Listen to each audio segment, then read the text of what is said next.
Hi everyone, welcome back to another video of ENS Academy. So guys, as we all know, nowadays the requirement of oxygen has been increased tremendously. Like we can have three options. We can use the LOX oxygen, that is the liquid oxygen, but it is very dangerous. We need to have the cryogenic containers for this. Also, we can use the normal conventional oxygen cylinders, and the third option is to use the oxygen concentrator separator machines. Now guys, these machines are suitable for the oxygen saturation in your blood, the level which is ranges from 80 to 90. So when the level of oxygen in your blood falls below 90, like you have to consult a doctor. But when that particular level falls below 80, so that becomes a critical stage. So if we use this oxygen concentrator separators bit for the range of 80 to 90, that is the SpO2 range. So in this particular scenario, we can use the oxygen concentrator separator machines. So guys, our today's topic is the oxygen concentrator separator machines. How does it works? What are the different parts of that particular machine and some of its advantages, and we will be comparing this machine along with their conventional oxygen cylinders. So guys, if you are new over here on my educational channel ENS Academy, kindly subscribe it and please press the bell icon. So whenever I upload a new educational informative video, you will be notified. So guys, without wasting any time, let's begin with our today's topic of oxygen concentrator separator machine.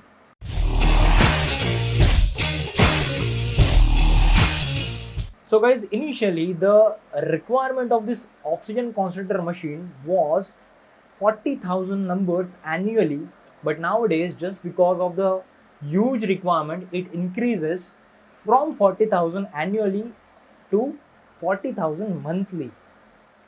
So this is the huge requirement of oxygen concentrator separator machines. But guys, do you actually know how does these machines work? These machines are capable to give the flow of oxygen, that is from the 2 lpm up to 10 lpm. LPM stands for the liters per minute over here.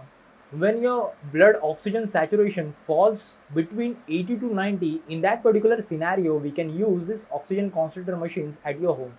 These machines are portable, lightweight, and the operation is also very much easy as compared to the conventional heavy duty oxygen cylinders. So guys, now let's take a look what is there inside this particular concentrator machines. So over here you can see the overall, these are the parts which is represented over here, starting with the compressor or else the pump. The pump sucks the atmospheric air. This particular atmospheric air contains the 78% of the nitrogen, 21% of the oxygen, and the other remaining percentage, that is of other gases, which contains the argon, carbon dioxide, and the other some of the gases.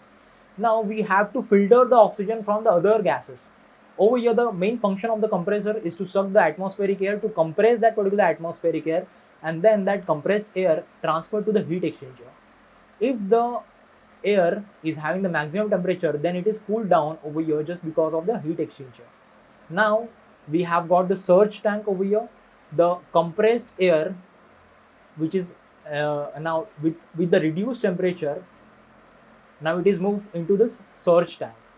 Like the main function of the surge tank is to store that particular compressed air. This particular surge tank is connected to the solenoid valve, and then that particular solenoid valve is connected to the two different cylinders. These particular two different cylinders will be having the molecular sleeve classifier unit. These two particular cylinders will be having the material that is filled with the zeolite. Now this particular zeolite is the biggest game changer over here. The zeolite mixture, it is the aluminum and the silicon compound that absorbs the nitrogen, that absorbs the carbon dioxide and the other gases, and that releases the fresh dry oxygen. So over here, the in that particular two cylinders, just because of this molecular sieve bed which is having the zeolite, that is the important component over here, just because of the zeolites, the oxygen gets separated from the other gases, the oxygen gets filtered out, and over here we will be getting a fresh oxygen. Now the outlet of these two containers is connected to the other storage tank in which the oxygen, that is the dry saturated oxygen, gets stored, gets filled over here. Over here, this component, that is nothing but the solenoid valve. These particular valves switch between these two tanks. Now the main function of this valve is to switch between these two tanks, like the intake of the air, like in that particular stage 1 the first cylinder is used, in the stage 2 the second cylinder is used. Then the oxygen that is combined, which is stored in the other tank, that is the dry saturated oxygen, which is in the pure form. Now that particular stored oxygen is allowed to pass towards the humidifier bottle from a flow meter. The main function of the flow meter to control the flow, we can control the flow by turning the knob over there. This particular flow meter is having the degrees provided on that, that is the from the 2 lpm up to 10 lpm. We can adjust the range as per the doctor's prescription. And after that, the flow meter, the output of the flow meter is connected to this humidifier bottle. We cannot supply the dry saturated oxygen to our patient because our lungs needed the moisture, some of the moisture content. The moisture content has to be there in the oxygen. So that's why the humidifier bottle is present. The oxygen gets passed through the water which is there in the humidifier bottle and the moisturized, and then this moisturized oxygen gets passed towards the patient. So over here we have to consider the SpO2 level, that is it should be between the 80 to 90. When the SpO2 level in that particular patient falls below 80, then that will be the critical stage, and in that particular scenario we have to go for the higher flow rates of oxygen. We have to go from 10 to 20 lpm flow rate. So in that particular scenario we can go for the oxygen cylinders. So this is how we can produce the oxygen at our home by using this oxygen concentrator machines, which is very easy to use. And the biggest game changer is nothing but the zeolite classifier 3. This particular zeolite is used as a doping agent in some of the detergents and air purifiers. These particular zeolites are the microporous aluminosilicate minerals, which is commonly used as a commercial absorbents and catalyst to speed up the different processes. So guys, this is how we can produce this oxygen in our home by using the oxygen concentrator machine.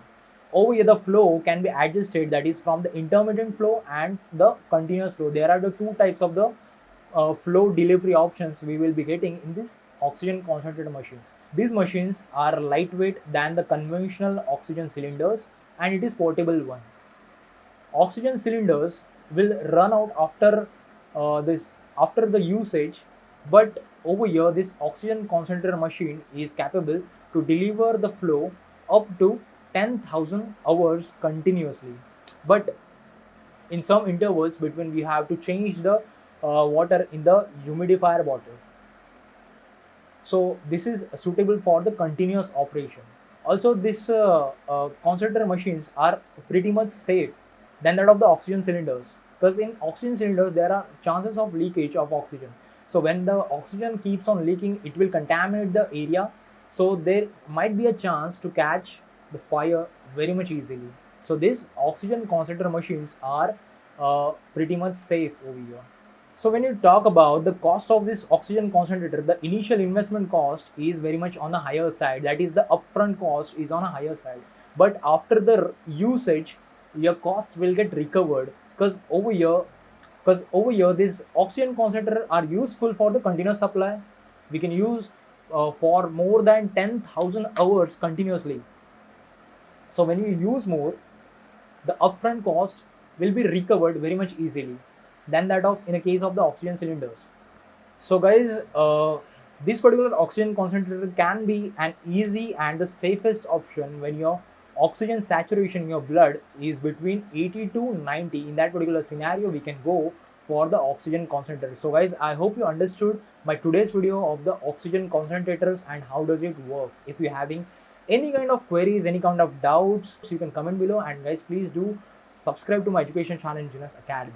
So guys, thank you so much for watching this educational video.